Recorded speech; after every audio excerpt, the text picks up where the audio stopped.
So guys, yeah, we're back onto the vlogs.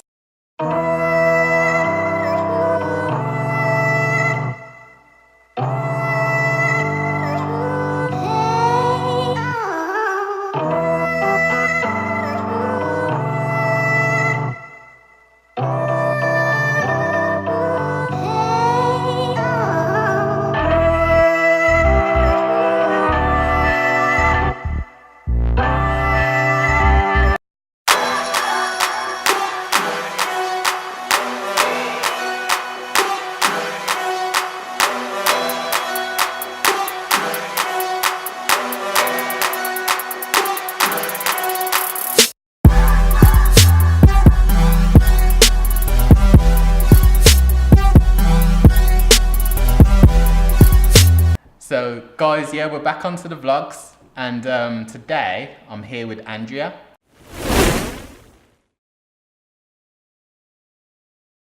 Now, I haven't introduced you to Andrea before, but when I say this woman knows a lot about nutrition, she knows a crazy amount.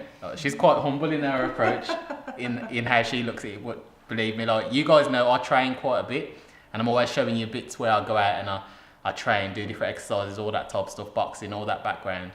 But she really understands nutrition. Now, I went to Andrea to help me with nutrition, as well as she's a client, but also spoke to her about helping me with nutrition. And we did something called, what was it? DNA genetic testing. Yeah, DNA genetic testing. And it goes quite in depth into your genes and into your DNA and see what food works best for you. But I'll let Andrea kind of explain what it did for me and how it helped me. But more particularly, coffee. Like, I didn't know how good caffeine was before workouts, but it really helped me. But I'll let Andrea talk about that. So you just yeah, tell a bit them, about yeah? genetic testing. Yeah. Hotline. Sorry. It's okay. Coming through, Mum. Sorry. So the genetic testing is really good because it focuses on you as an individual, on your a big individual DNA. So what that means is that from that we can tell what kind of foods you should be eating to have the most optimal health, to have the most optimal performance, and to make sure that you're getting the right level of nutrients, and that's macronutrients, which are your proteins, your fats and your carbs. So what we found out with your genetic testing, was that because you have a fast caffeine metabolism, you would be better to use caffeine pre-workout because it will help your metabolism to sort of burn fat more effectively. And it's kind of not very well known that happens. Yeah, because I didn't know nothing about that. There you go, but it does now. And it really works, like it really helps. Like before, I think it was half an hour before a workout. Half an hour before every workout now, I drink some coffee. And I've noticed the differences in my energy levels and mental alertness as well, especially with sparring, where you've got to be quite alert. Normally, it takes me until about the fourth round to really be like my full peak in sharpness. But I'm finding that within the first round, I'm sharp all the way to the 12th. So I've noticed the difference. Yeah, that's really good, isn't it? Mm-hmm. Yeah, it's really good. Testament then. Yeah, exactly. And great. I'm a living testament. But what I've been talking to Andrea about today was a brand story. So it was covering like things like how to tell your brand story consistently across all the board, not just social media, but also across your website, across your elevator pitch when you're speaking to people. Literally every situation, your brand story should be exactly the same, and it should be simple and it should be clear, because people are looking for clarity. So the clearer you speak, the more they're gonna sift out the noise and go to you. They're gonna be attracted to you because you're just speaking clearer. You're just clearer to them. It's not the proper English, I know, but that's just the way it is. So we was literally going through everything, wasn't we? We was covering like how you're going to address their pain points, how you're going to address and let them know straight away within the first couple of seconds that you have something that they need. And really going into that was the main detail that we was covering. There was the villain. Yeah. The villain and the philosophy and all those sorts of things. So it was really interesting, wasn't it? Yeah. So there's quite a bit. I mean, a lot of you might not know, but if you look at Steve Jobs, one of the things that he did was when he got fired from Apple and he went to Pixar, he learnt storytelling. And then when he went back to Apple, that's when Apple really took off, simply because he learnt how to tell stories. And he actually says this himself as well. So it's an interesting one. And it's one that everyone's currently talking about. Everyone's talking about stories. But the truth is, a lot of people don't know how to craft stories and put them together. But it's quite simple. And the best stories are the most simple. They must have something that hooks you straight away. They must have something that's like a villain or a problem or something of conflict that they have to overcome. Or it should include ways that the hero or the guide to that hero can help the hero to overcome those problems or the villain or whatever it is. And then there should be a solution at the end. Or in this case, with a business, a call to action. You've always got to ask. That's the key, which I'm going to talk about on another episode about call to actions and all that. I'll go into more detail. But if you do have any questions on any of these, post them in the comments below and I'll try and answer them as best as I can in a future episode. From my perspective, using stories and case studies of real life people is the way that I, promote my business. Yeah.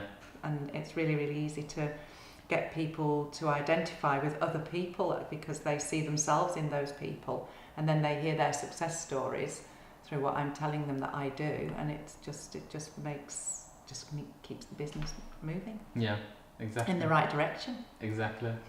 So it's facts. What is it? Facts tell, stories sell. Yeah. That's the one. Yeah. Yeah. They literally do. We'll be seeing loads more of Andrea as well. So don't worry. And also, I'll post a couple of videos on my page just so you can see some of the content that she's creating, because she's got some really useful, tasty recipes, and they're worth checking out. I've just finished up with Andrea, and I really like Andrea because she has a deep story. Like, if you listen to her story, which I'm going to be putting a video out on soon, she goes into detail on why she got into nutrition.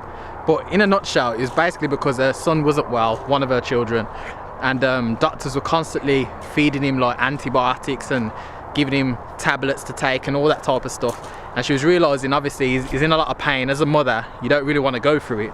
And she thought, like, there must be another way, there must be another solution. So she looked into it herself, come across a nutritionist who really helped her. And then 2 months into a lifestyle and diet change, he literally was a different child.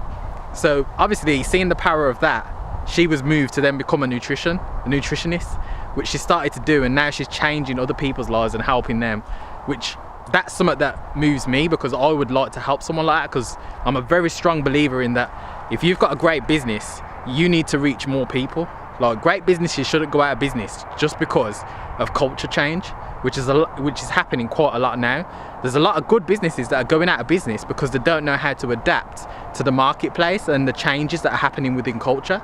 And if I can go into a business and support and guide a business to actually adapt to those changes, because they haven't got the time to adapt to those changes and know what trends are coming and how to do things, the finer details, then that's what gets me moving. That's what makes me passionate about helping people in that case, because I help her to find more people to help. Do you get me? And that's what it's about. If you're not in business for helping people, then you're in the wrong business.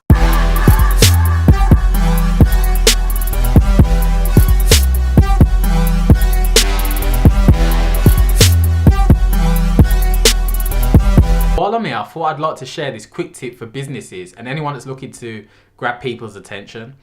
One of the things that I'm noticing a lot now in today's market, especially the business market, is people are looking for the latest trend. So they're saying, like, is augmented reality going to be the trend? We need to jump on this because it's really going to change everything, this and that. And they're looking forward to the next thing while they haven't even perfected what they've got to work with right now. Like, it's crazy how people think. But the key that you gotta remember is people do not change. The vehicles in which you get information to the people does change, but the way people like to receive it, which is in stories, does not change. Now think of it like this. Music, for example.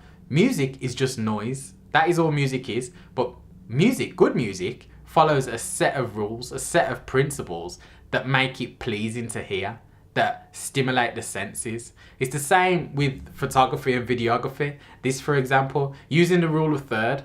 The rule of third, which I'm shaped in now, is more pleasing to the eye because we're just designed that way to accept it, and it's more pleasing to visually look at something like that. Now, what you've got to take into account is stories are exactly the same. Like stories, we like to receive stories that follow a set line of principles, a set way of being delivered. It's the same with films. If you look at films, it always has the same format. The successful films, anyway, always has the same format in how they're delivered. They always have the shock factor at the beginning where something happens that moves everything to happen. Normally they give you context and they build up to the context of something happening. Then when something happens, they introduce the new character, which is the hero. And then the hero meets a guide. And then the guide basically helps the hero to overcome the villain, who's the bad guy. And there's some form of conflict that happens in between. Then after the conflict, there goes on to a resolution. Then the end of the film, where they say what happened and how they lived happily ever after, or X, Y, Z happened. But there's always the same format and there's always the same principles that are within it. Now, you have a choice as a marketer if you are going to follow those principles and use those principles in your chosen vehicle to get that information across to your market. Now, what do I mean by that? I mean by everyone has the same vehicles available to them. With social media now, you don't need a massive marketing budget to be successful in marketing. You just need to be creative and you need to get your information across in a creative way. But you do this through stories. It's that simple. Just create stories. That's all you need to do. It's storytelling, but it's storytelling in a narrative that's relatable to the vehicle that you're using. So certain stories work on Instagram that don't work on Pinterest. And certain stories work on say, Facebook that don't work on LinkedIn. Do you get me? Like it's depending on the platform and the vehicle that you're using, and obviously depending on the demographic that you're talking to. But this is something that I feel most business owners and most people that are within marketing just do not grasp. They don't grasp storytelling, and they're always looking for the new latest thing and jump into that and haven't even covered the basics. You need to cover the basics, cover the principles, because at the end of the day, marketing is old knowledge used in a new vehicle. OKMV is also known as old knowledge used in a new vehicle. So that's how you need to think. Nothing changes. There's nothing new under the sun.